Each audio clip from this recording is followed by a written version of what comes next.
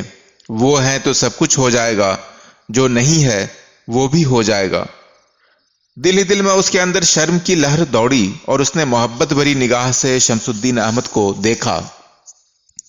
وہ اب بائیں کروٹ ہو کر سو رہے تھے، ایک ہاتھ تکیے کے اوپر آگے پھیلا ہوا تھا، گویا کچھ تلاش کر رہے ہوں۔ وزیر نے پھیلے ہوئے ہاتھ کی ہتھیلی پر دوبارہ ہلکے ہلکے جھاواں کرنا شروع کیا اور اپنے خیالات کو جھٹک کر پھر ناد علی پڑھنے لگی۔ رات نہ معلوم کتنی دیر میں گزری، شاید وزیر کی بھی آنکھ جھپک گئی تھی۔ راحت افزا تو بے شک وہیں پٹی سے لگی لگی سو گئی تھی، اور حبیبہ اور دوسری قرآن خواں عورتیں اپنے اپنے مسلوں پہ جھکی ہوئی منڈکری مار کر سو رہی تھیں۔ کنور رانی اور وینیسی اور اڑدا بیگنیاں البتہ اب تک جاگ رہی تھیں۔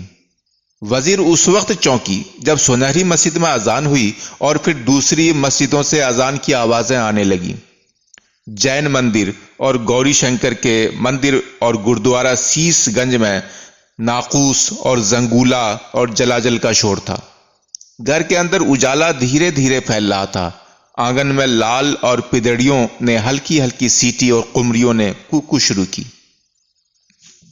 ان کی آواز سن کر گوریوں اور کبوتروں اور ہدہدوں اور میناؤں کو بھی معلوم ہو گیا کہ گھر میں لوگ جاگ اٹھے ہیں یا جاگنے والے ہیں، اور آنگن میں ہمارے لیے دانا پانی مہیا کیا جا رہا ہوگا۔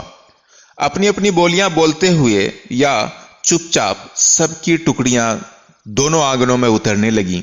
کچھ دیر بعد کبوں نے بھی ادھر ادھر سے تاک لگانا شروع کیا۔ رات کے چراغ اور فانوس جو بجھائے نہیں گئے تھے اب پھیکے پڑ گئے تھے، لیکن ان کے پھیکے پن میں بھی اداسی کا رنگ نہ تھا۔ اچانک ایسا محسوس ہونے لگا کہ گزشتہ رات کی منحوس بلا دفع ہو گئی ہے۔ خود گھر بھی تازہ دم اور شگفتہ معلوم ہونے لگا تھا۔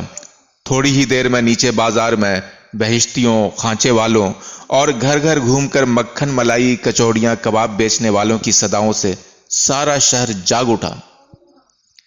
سعادت خاں کی نہر پر ہوا اٹکھیلیاں بھر رہی تھی اور خوشبودار پھولوں کی جھاڑیوں کا سایہ دھیرے دھیرے پانی پر لہرا رہا تھا۔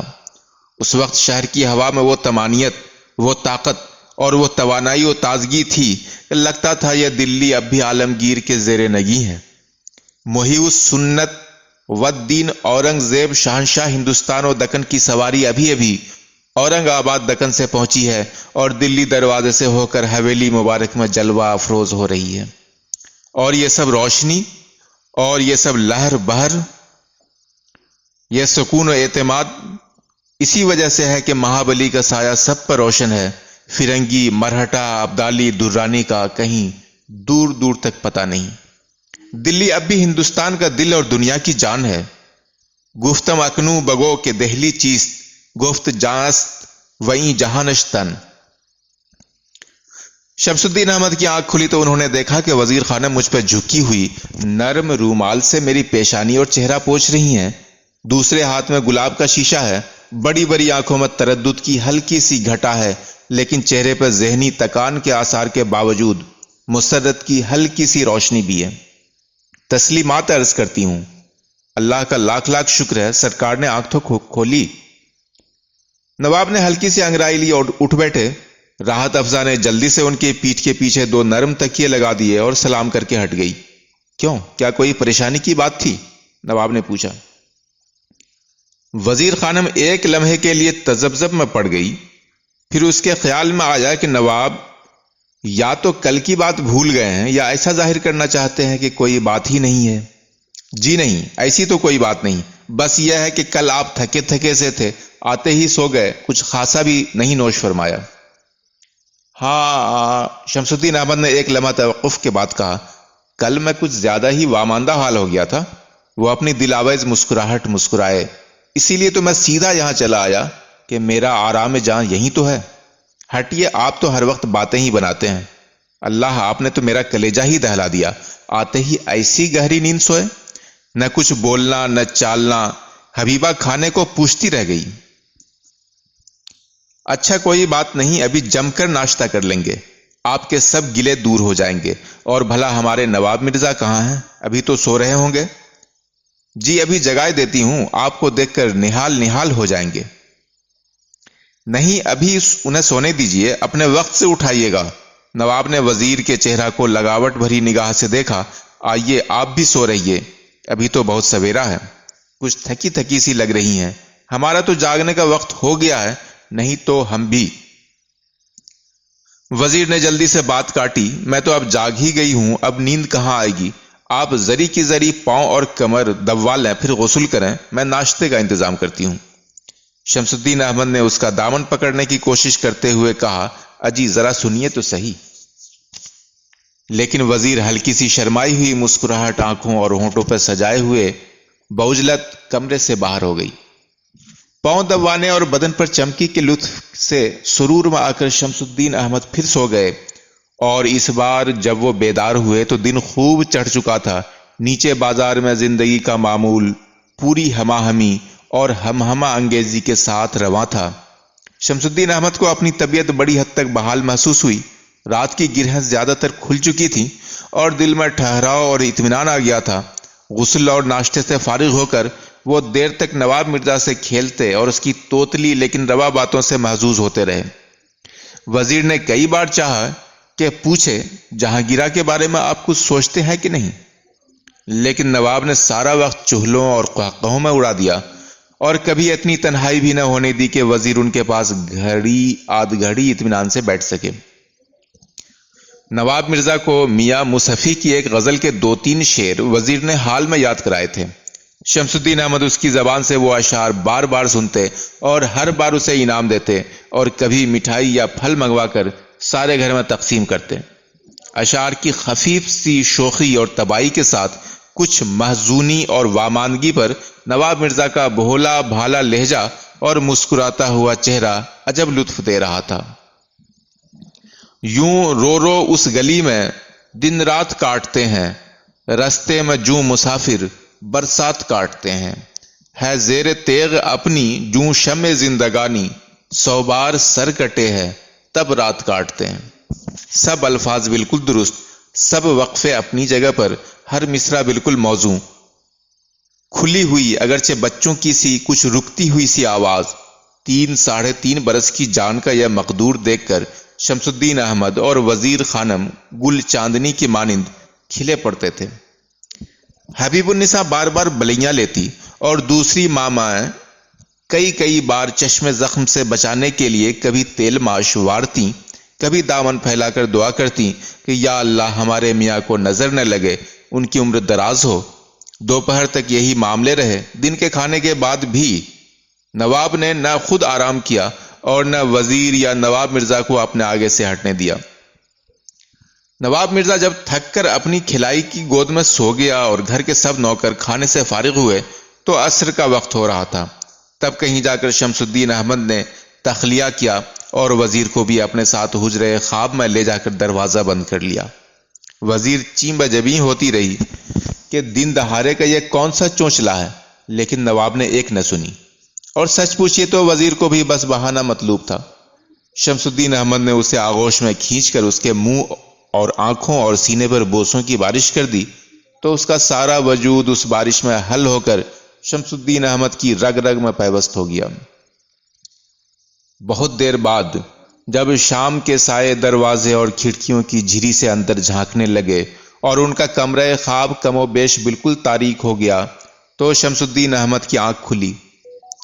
وزیر خانم کا سر ان کے سینے پر تھا اور اس کا ایک بازو شمس الدین احمد کے پہلو تلے تھا، لیکن نواب کے سارے دوران خواب میں وہ نہ سوئی تھی نہ کسمسائی تھی۔ اس کی آنکھیں شمس الدین احمد کے شانہ و سینہ و گردن کی سڈول صباحت کو پی رہی تھیں، اور وہ پورے ہوش و حواس میں ہونے کے باوجود کچھ میخاری کے سے عالم میں تھی۔ شمس الدین احمد جاگے تو انہوں نے اپنا ہاتھ اس کے رخسار پر رکھا اور حیرت سے کہا، ارے آپ جاگتی ہی رہ گئیں۔ انہوں نے جلدی سے پہلو بدلا اور اٹھ بیٹھے۔ ہائے افسوس، آپ کا بازو دبا رہ گیا۔ بھائی واللہ آپ کو کتنا درد ہوا ہوگا۔ آپ نے کچھ کہا کیوں نہیں؟ کہتی کیا، میں تو بڑے آرام سے تھی۔ بھائی واللہ آپ بھی خوب شے ہیں۔ مجھے تو کچھ سدھ نہ رہی تھی، لیکن آپ تو ذرا ٹھیل ٹھال کر مجھے الگ کر دیتی۔ وزیر نے شمس الدین احمد کے گلے میں باہر ڈال کر اپنا منہ ذرا سا پھیر لیا اور کچھ شرمائی ہوئی سی لیکن مضبوط آواز میں بولی، کیوں، آپ نے سنا نہیں کیا؟ خوش آ شبے کے دراغوش گیرمت تاروز، بزیر پہلوئے تو دست من بخواب رود۔ شمس الدین احمد نے تڑپ کر زانو پر ہاتھ مارا اور بولے، ہائے ظالم، یہ شعر تو میرے پڑھنے کا تھا اور یہ بات تو میرے کہنے کی تھی۔ بھائی واللہ جی چاہتا ہے منہ چوم لیجئے۔ تالی تو دونوں ہاتھوں سے بجتی ہے۔ وزیر نے اسی طرح منہ پھیرے پھیرے جواب دیا، لیکن اس کے لہجے میں شرم بہت کم تھی، گویا کوئی فیصلہ دے رہی ہو۔ آپ اپنا رتبہ کم کر رہی ہیں، طالب تو میں ہوں، آپ تو مطلوب ہیں۔ طالب اور مطلوب کا رتبہ ایک کیوں نہ ہو، یا میں طالب کیوں نہ ٹھہرائی جاؤں، کبھی کبھی تو مطلوب بھی طالب قرار پاتا ہے۔ وزیر نے اب نواب کی طرف رخ پھیرا اور اپنے کپڑے برابر کرتی ہوئی بولی، سو بھلا کیسے؟ وزیر پلنگ سے اٹھ کھڑی ہوئی، اس نے ہاتھ باندھ کر سر جھکایا اور شعر پڑھا۔ خوش آزما کے نکویاں کنند غارت شہر، مراتو گیری و گوئی کے این اسیر منست۔ شعر ختم کرتے کرتے وزیر کی آواز کچھ بھرا گئی۔ اس نے کلمے اور بیچ کی انگلی سے آنکھوں کے کونے پوچھے، بہت ہلکے سے، گویا پسینے کی نمی پہنچ رہی ہو۔ شمس الدین احمد نے بے اختیار کچھ کہنا چاہا، لیکن وزیر نے آواز پر کچھ قابو پا کر کہا، اب دیکھیے نا، جو مطلوب ہے وہی طالب ہے، خود گرفتار بھی اور خود ہی گرفتار کنندہ بھی۔ اس نے ہلکی سی ہنسی ہنس کر کہا، لیکن اس ہنسی میں آنسوؤں کی کچھ رقت چھلک رہی تھی۔ شمس الدین احمد کو جھرجھری سی آ گئی۔ وہ شہیدی قمی کے اس شعر سے واقف تھے، لیکن انہوں نے کبھی اس نقطۂ نظر سے دیکھا تھا نہ سوچا تھا۔ وزیر خانم، میں تو آپ کے ہاتھوں ہمیشہ لاچار تھا، لیکن میں گمان کرتا تھا کہ یہ میری مجبوری ہے، کیونکہ تلاش تو میری تھی۔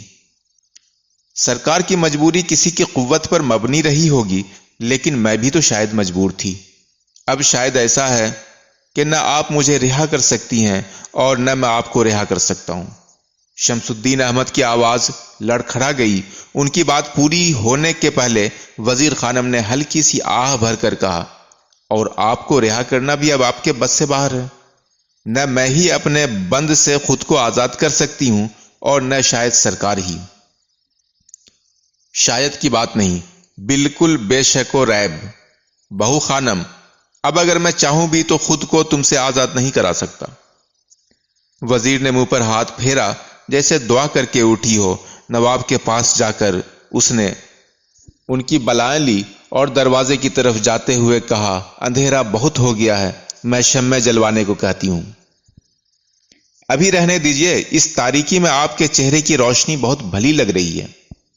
اللہ آپ کی بھی باتیں، میں تو آپ کا روئے روشن نہ دیکھ سکوں اور آپ کو میرے شام رنگ میں بھی نور کا تڑکا نظر آوے۔ جو بھی ہو، آئیے میرے پاس بیٹھیے۔ نواب کا چہرہ اچانک پرتفکر ہو گیا تھا۔ وزیر کا دل دھڑکا، لیکن اس نے شگفتہ روئی سے کہا، بندی تابع فرمان ہے، ارشاد ہو۔ وہ دروازے کی طرف سے پلٹ کر شمس الدین احمد کے پاس پلنگ پر بیٹھ گئی۔ شمس الدین احمد کا چہرہ کچھ تاریک ہو رہا تھا۔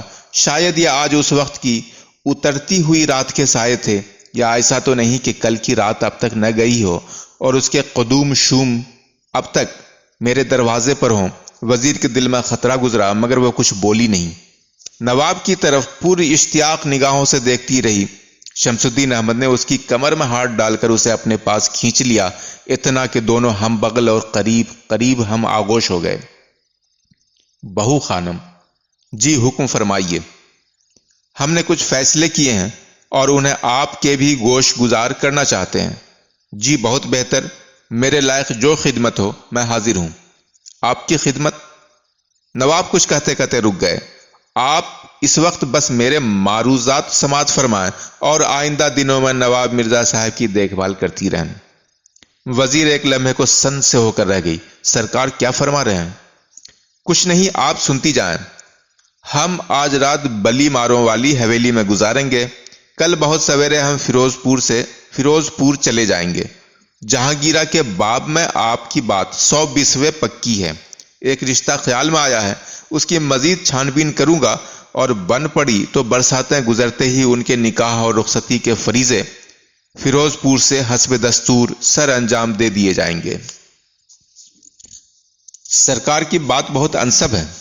اللہ آپ کے ارادوں میں برکت دے اور آپ کے سب کام بحسن و خوبی تکمیل کو پہنچیں۔ جی انشاءاللہ، اور اس کے بعد اللہ جو دکھائے گا وہ دیکھیں گے۔ وزیر کے خیالوں پہ الجھن پھر طاری ہو گئی۔ اللہ، میں آپ کا مطلب نہ سمجھی۔ نکاح رخصتی کے بعد تو سرکار دہلی واپس آویں گے، میں بھلا پھر کب آپ کو دیکھ کر آنکھیں ٹھنڈی کروں گی؟ شمس الدین احمد کئی پل چپ رہے۔ وزیر کی ہمت نہ پڑی کہ خاموشی کو توڑے یا پوچھے کہ میرے سوال کا جواب کب ملے گا۔ اس نے ڈرتے ڈرتے سر اٹھا کر نواب کی طرف دیکھا۔ حجرہ اب کم و بیش پوری طرح تاریک تھا۔ کھڑکیوں اور دروازوں کی جھریوں میں سے جو تھوڑی تھوڑی روشنی چھن کر آ رہی تھی، اور اس کے سبز سرمئی دھندلکے میں شمس الدین احمد کا چہرہ شگفتگی اور صحت سے محروم معلوم ہوتا تھا۔ رخسار کچھ دھسے ہوئے سے اور آنکھوں کے نیچے رخساروں کی ہڈیاں کچھ نمایاں لگ رہی تھیں۔ ان کی سیدھی سوتواں ناک اس وقت کچھ پتلی اور خشک سی لگتی تھی۔ مغرور اور بلند گردن اب بھی سیدھی تھی، لیکن وہ بھی کچھ ذرا ایسی لگ رہی تھی کہ ایک دو نسیں کچھ نمایاں ہو گئی تھیں۔ وزیر نے دھیرے دھیرے نواب کے پورے سراپا پہ نظر دوڑائی۔ انہوں نے دولائی کے نیچے ٹانگیں تو پھیلا رکھی تھیں، لیکن گود میں رکھے ہوئے ہاتھوں کی مٹھیاں بھیچی ہوئی تھیں۔ وزیر کے ماتھے پہ پسینے کی بوندیں پھوٹ پڑیں۔ کیسی چلی ہوا کہ یہ جی سنسنا گیا، کہیں وہی کل والی رات تو نہیں ہونے والی۔ اس کا جی چاہا کہ نواب کا شانہ ہلکے سے جھنجھوڑے، لیکن ہمت نہ پڑی۔ اٹھوں، کسی کو بلاؤں، یہ تو اور بھی نامناسب ہوگا۔ اس نے بے ارادہ نواب کے اور قریب ہو کر ان کے گلے میں باہیں ڈال کر اپنا سر و سینہ ان کے شانے سے لگا دیا۔ ان کے بدن کی گرمی نواب تک پہنچی تو ان کی بھیچی ہوئی مٹھیاں کھلیں۔ انہوں نے وزیر کی ٹھوڑی کو اٹھا کر اسے مسکرا کر دیکھا اور بولے، میں بڑی دیر چپ رہا۔ خیر، اب بات صاف کیے دیتا ہوں۔ جہانگیرہ کا فرض ادا کر کے میں فریزر کا حساب بے باک کر دوں گا۔ وزیر نے چونک کر قطع کلام کرنا چاہا، لیکن شمس الدین احمد نے اس کے منہ پر ہاتھ رکھ دیا۔ بس سنتی جائیے، کچھ بولیے مت۔ یہ حساب کیوں کر چکتا ہوگا میں ابھی کہہ نہیں سکتا، لیکن اس کے حد سے بڑھے ہوئے غرور کی سزا اسے ملنی ہی چاہیے۔ لیکن سرکار کیا سزا دیں گے اسے؟ اور کیا ایک سرکار ہی ہیں جن کے ذمہ یہ فرض ہے؟ آخر اور بھی تو امیر و رئیس ہیں، خود بادشاہ سلامت ہیں۔ ہم نے سب کا ہی حال دیکھا ہے۔ سب کو اپنے آرام، اپنے چھپڑ کھٹ، اپنے شرب و طعام، اپنے شوق و ہوس سے غرض ہے۔ دوسری بات یہ ہے کہ ہر کوئی اپنی زندگی کو، اپنے مائع حیات کو اپنی ہی نگاہ سے دیکھتا ہے۔ ہمیں اوروں سے کیا غرض؟ تو پھر میں آپ کو کب دکھوں گی؟ وزیر نے نالا کنا لہجے میں کہا۔ اس کے آنسو دونوں رخساروں پر ٹپ ٹپ گر کر نیچے پھسل رہے تھے۔ اسے صاف دکھائی نہ دے رہا تھا، لیکن اس وقت وہ اپنے آنسوؤں سے بے خبر تھی۔ پتہ نہیں، جب اللہ ملائے گا ابھی تو یہ بھی نہیں معلوم کہ یہ بیل منڈھے چڑھے گی بھی کہ نہیں، کچھ صبر سے کام لیجئے، دنیا ہماری مرضی پر نہیں چلتی، لیکن ہم تو اپنی مرضی پر چل سکتے ہیں۔ شمس الدین احمد نے اٹھ کر اپنے کپڑے درست کیے، دروازہ تھوڑا سا کھولا اور تالی بجائی۔ حبیبہ کے اندر آنے پر انہوں نے کمرے میں روشنی کا حکم دیا۔ باہر سارے گھر میں روشنی ہو ہی چکی تھی، رات کے کھانے کا انتظام ہو رہا تھا۔ شمس الدین احمد نے نواب مرزا کو بلوایا اور تھوڑی دیر نواب مرزا اور وزیر کے ساتھ چہلیں کی۔ اب عشاء کی نماز اور نواب مرزا کے سونے کا وقت ہو رہا تھا۔ شمس الدین احمد نے نواب مرزا کو گود میں لے کر خوب پیار کیا، وزیر کے سر پر ہاتھ پھیرا اور فی امان اللہ کہتے ہوئے سیڑھیاں اتر گئے۔ ان کی کمر سیدھی، گردن تنی ہوئی اور قدم نپے تلے پڑ رہے تھے۔ ادھر نواب نے پیٹھ پھیری، ادھر وزیر نے مسلح بچھا کر آنچل پھیلا دیا۔ اشک آلود آنکھوں، بھرائے ہوئے گلے اور لرزتے ہوئے ہاتھوں کے ساتھ وہ دیر تک خدا جانے کیا کیا دعائیں مانگتی رہی۔ نوکروں میں سے کسی کی ہمت نہ ہوئی کہ کہے کھانا ٹھنڈا ہو رہا ہے۔ باقی آئندہ۔